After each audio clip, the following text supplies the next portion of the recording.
அப்படி நேரில் வணக்கம். இன்று நம்முடன் ஐயா ரவீந்திரன் சார் இணைந்திருக்கார். சார் வணக்கம் சார். வணக்கம் சார். தேர்தல் பிரச்சாரம் இறுதி கட்டத்தை நெருங்கியாச்சு.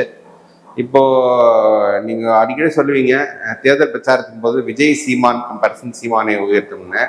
ஸோ அந்த ஒரு கம்பேரிசன் இந்த தேர்தல் பிரச்சாரத்துக்கு போய் ஈடுபட்டிருக்கா? கண்டிப்பா என்னோட பார்வையில சில பிரச்சனைகளை இஷ்யூஸை முன் வச்சு அது இருக்குதுன்னு நான் சொல்றேன். காரணம் இது எல்லாமே கருத்து கணிப்புகள்லாம் எப்படி போகுதுன்னா எனக்கு தெரியுது. அது நாம் ஒவ்வொருத்தர் பார்வையா அதுல வருது. பட் சீமானோட ட்ராக் ரெக்கார்டு என்னங்கிறத நம்ம தெளிவா பார்க்கணும். நாமே மாற்று நாம் தமிழரே மாற்றுன்னு ஜெயலலிதா, கலைஞர், புரட்சி தலைவி, முத்தமிழறிஞர், கேப்டன் விஜயகாந்த், பான்கி மூனால் பாராட்டப்பட்ட அன்புமணி, தமிழிசை தலைமையிலான பாஜக, இந்த 5 பேருக்கு கீழே 6வதாக 1.1 விழுக்காடு வாக்கு வந்தார். அதாவது சீமானால எஸ்டாப்ளிஷ் பார்ட்டிய ஒரு சாதாரண சீமானால உடைக்க முடியல, தகர்க்க முடியல. நான் என்னோட பாசிட்டிவ் சோசியல் ஜஸ்டிஸ் அமைப்புல இருந்து கேண்டிடேட் போட்டா கூட இந்த ஓட்டை எடுத்திருக்க முடியுங்க லெவல்ல எஸ்டாப்ளிஷ் பார்ட்டியை உடைக்க முடியாம சீமான் முத எடுத்தது மிக குறைவான ஓட்டு. ஆனா உறுதியா நின்னாரு, தெளிவா நின்னாரு, தனிச்சு நின்னாரு. அடுத்தும் தமிழகம் முழுவதும் வேட்பாளர் போட்டாரு. 39 போட்டாரு, 234 போட்டாரு.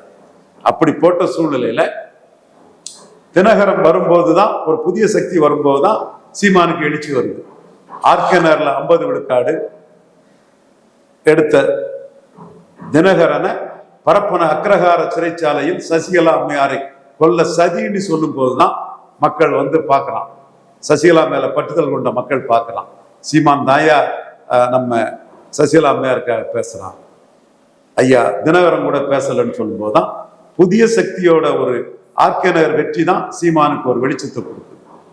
கமலஹாசன் மிகப்பெரிய கலைஞர். அவர் வரும்போது எம்ஜிஆர் ஆட்சின்னு எம்ஜிஆர் எஸ்டாப்ளிஷ் லீடர் எம்ஜிஆரை முன்னெடுக்கிறார். அப்பந்தான் சீமான் எம்ஜிஆர் ஊழல் பெருச்சாளி, சாராயவாரிகளை கல்வி தந்தையாக்கினார், மலையாளி முல்லை பெரியார் உரிமையை விட்டு கொடுத்துட்டாருன்னு சொல்லி அவர் களத்துக்குள்ள வேலுப்பிள்ளை பிரபாகரனை, ஒரு மிகப்பெரிய மேதகு வேலுப்பிள்ளை பிரபாகரனை ஒரு பெரிய தமிழர் அடையாளமா கட்டமைக்கிறாரு. அது சீமானுக்கு கமலஹாசன் ஒப்பீட்டுல பலம் கொடுக்குது. அடுத்து அண்ணாமலை ஒரு லீடரா ப்ரொஜெக்ட் பண்ணப்பட்டு தமிழ் மண்ணில் வராரு. அப்பவும் சீமான் அடிக்கிறார், தம்பி உன் கட்சி திராவிட கட்சி கூட கூட்டணி போனா உன் தலைமையை சொல்றதை கேட்டுக்கிட்டு நீ போனோம், நீ நியமன தலைவர் தான், நானே தலைவர், நானே எழுந்து வந்தவன் அடிக்கிறாப்புல. அதுதான் அவருக்கு 8.2 விழுக்காடு வாக்க கொடுத்தது. இப்ப விஜய் வாராரு. விஜய சீமான் எதுலெல்லாம் கரெக்டா கவுண்டர் பண்ணிருக்காருங்கிறத சொல்லணும். தம்பி பலம் நிரூபிக்காத ஒன்னால ஒரு அணி அமைக்க முடியாது. நீ என்னதான் கூவி வித்தாலும் உங்களோட கூட்டணிக்கு யாரும் வரமாட்டாங்க. விஜயகாந்தாவது மக்கள் நல கூட்டணின்னு பல நிரூபிச்சதுனால நியமிச்சாரு. உன் தலைமையில கூட்டணி வராதுன்னார். இன்னைக்கு வர விஜய் தலைமையில கூட்டணி இல்லை. அப்ப விஜயோட அந்த அரசியல் அடித்து நொறுக்கப்பட்டிருக்குது. அடுத்து விஜய் காங்கிரஸ் கூட கூட்டணிக்கு முயற்சி பண்ணி வேற வழி இல்லாம தனிச்சு நிற்கிறாரு.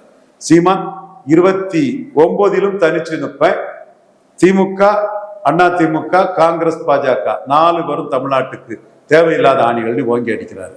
இந்த இடம்தான் விஜய்க்கும் சீமானுக்குள்ள டிஃபரன்ஸ். விஜய் தன்னை நம்பாம காங்கிரஸை நம்பி பலம் நிரூபிக்காத தன் கூட காங்கிரஸ் கூட்டணிக்கு வரமாட்டானான்னு பேராசையில நின்னாரு. காங்கிரஸ்காரன் ஸ்டாலின் தர்றது எம்பி போஸ்ட், எம்எல்ஏ போஸ்ட்னு ஸ்டாலின் கூட கூட்டணிக்கு போயிட்டாப்புல காங்கிரஸ்காரன். சோ இந்த இடத்துக்குள்ள சீமானுக்கு தனித்து போட்டி என்பது உறுதியான, நிலையான, உண்மையான, நிரந்தர தனித்து போட்டி. விஜய்க்கு தனித்து போட்டிங்கிறது வேற வழி இல்லாம சந்தர்ப்பம் காரணமாக தனித்து விடப்பட்ட தனித்து போட்டி. அடுத்து விஜய் தரப்பினர் வரும்போது எங்களுக்கு ஓசி பஸ் வேண்டாம் என்று தாவேகா மகளிர் அணி சகோதரிகள் சொன்னாங்களா இல்லையா? எல்லாரும் நம்ம பார்த்தோமா இல்லையா? அடுத்து விஜய் சர்க்கார் படத்துல இலவசங்களை தூக்கி போட்டு உடைச்சாரா இல்லையா? அடுத்து அருண்ராஜ் 2000 கொடுக்க முடியாது, அது எடப்பாடி ஏமாத்துறாருன்னு சொன்னாரா இல்லையா? இவ்வளவுத்தையும் நீங்க சொல்லிக்கிட்டு இப்ப இலவசம் 2500 சொன்னா சீமான் சொல்றாரு விஜய் மோசடி, பேர்வழி, ஏமாற்றுக்காரர், அவர் மாற்றம் இல்ல, அவர் ஏமாற்றம், மக்களை ஏமாற்றதுக்கு இலவசம் பொய்யா வாராரு.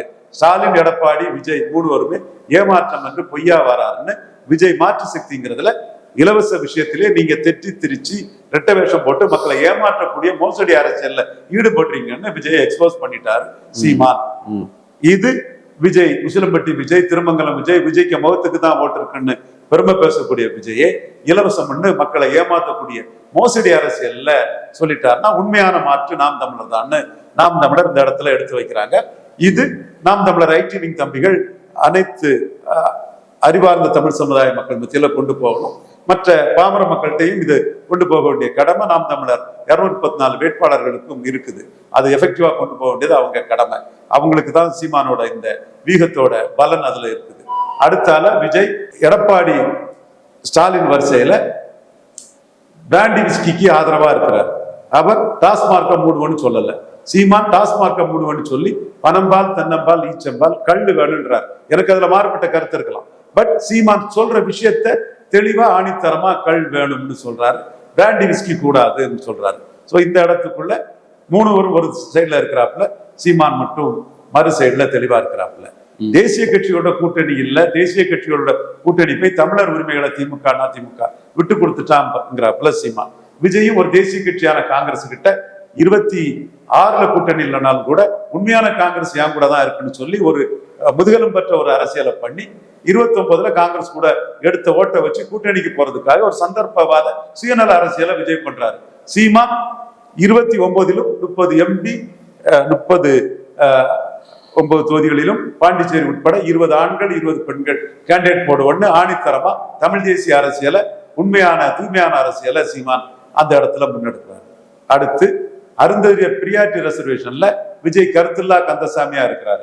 சீமான் 5 விழுக்காடு பறையர் தேவேந்திர குல வேளாளர்களுக்கு உயர்த்தி கொடுக்கணும்னு சொல்றாரு. தீப்பந்தம் எடுத்து தீண்டாமை ஒழிப்போன்னு திரையில சொல்லக்கூடிய விஜயால மேல்பாதி மங்கலம் ஆலய நுழைவுக்கு பறையர் சமூகம் சார்பாக எந்த கருத்தையும் சொல்லுவதற்கு ஒரு துணிச்சலற்றவராக இருக்கிறார். சீமான் வாக்கு வங்கி பாதிக்கலங்க பற்றி எல்லாம் கவலைப்படாம தெளிவா அந்த இடத்துக்குள்ள களம் புகுந்தனாலதான் அறநிலைத்துறையே சீமானுக்கு ரியாக்ட் பண்றாங்க. இப்படி பார்த்தால் கவின் ஆணவ கொலை அதுல சீமான் உடனே கண்டனம் தெரிவிக்கிறார். விஜய் அதை பற்றி பேச்சு மூச்சு இல்லை.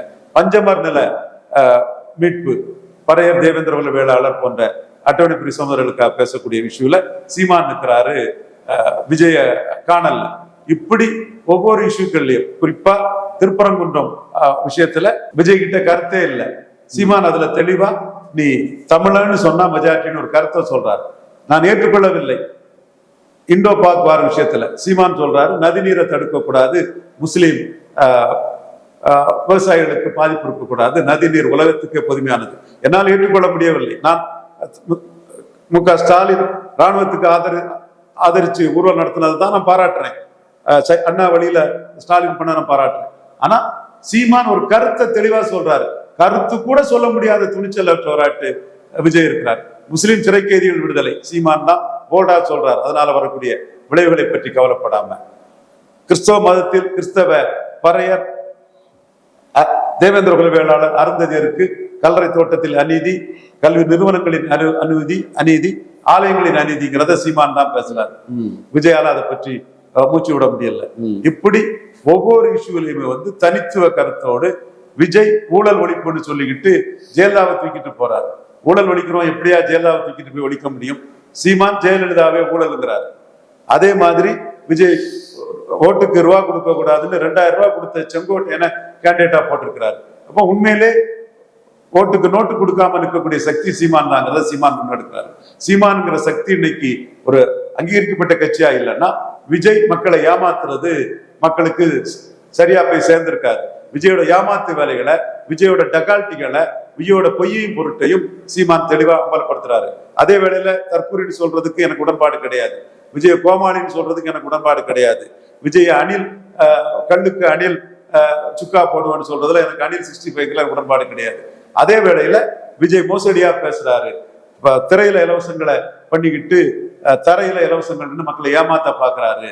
திரையில தீண்டாமணிப்புன்னு சொல்லிட்டு தரையில முதுகல் பெற்றவரா இருக்கிறாரு. திரையில ஜாதி கடந்து காதல்னு சொல்லிட்டு கவின் படுகொலைக்கு பேச முடியாதவரா இருக்காருங்கிறத பறையர் சமூக மக்கள் மத்தியிலும் தேவேந்திர குல வேளாளர்கள் மத்தியிலையும் இலவசத்துக்கு எதிரான படித்தவர்கள் மத்தியிலும் சீமான் முறைப்படி கொண்டு போறதை நான் வரவேற்கிறேன். வர நாட்கள்ல சீமான் அதை தெளிவா செய்யறாரு. அதை 234 நாம் தமிழர் வேட்பாளர்களும் என்டிகேயோட ஐடிவியும் மக்கள் மத்தியில தெளிவா கொண்டு போவாரு. இந்த விஷயம் விஜய் மோசடி செய்யறது வெளிப்படும், விஜயோட பொய்மை வெளிப்படும்.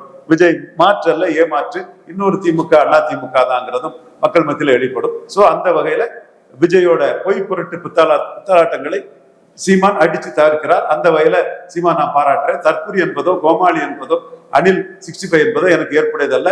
அதை நாம் தமிழர் தம்பிகள் தவிர்க்க வேண்டும். இந்த 3 நாள் பிரச்சாரத்தில் என்று நான் கேட்டுக்கொள்கிறேன். சார் இல்லை சார், இப்போ விஜய் நீங்களே சொல்லும்போது கீ இஷ்யூஸ் எடுக்க மாட்டேங்கிறாரு, எதுவும் பெருசாக பேச மாட்டேங்கிறாரு. ஆனால் அவ்வளோ ஒரு மந்தமான ஒரு பிரச்சாரம் செய்தும் ரொம்ப லெத்தாஜிக் கேம்பெயின் பண்ணியும் அவருக்கு ட்ராக்ஷன் அவ்வளோ இருக்கு. அதைத்தான் களத்துல அடிச்சு தவிர்க்கணும்னு சீமான் இருக்கிறார்.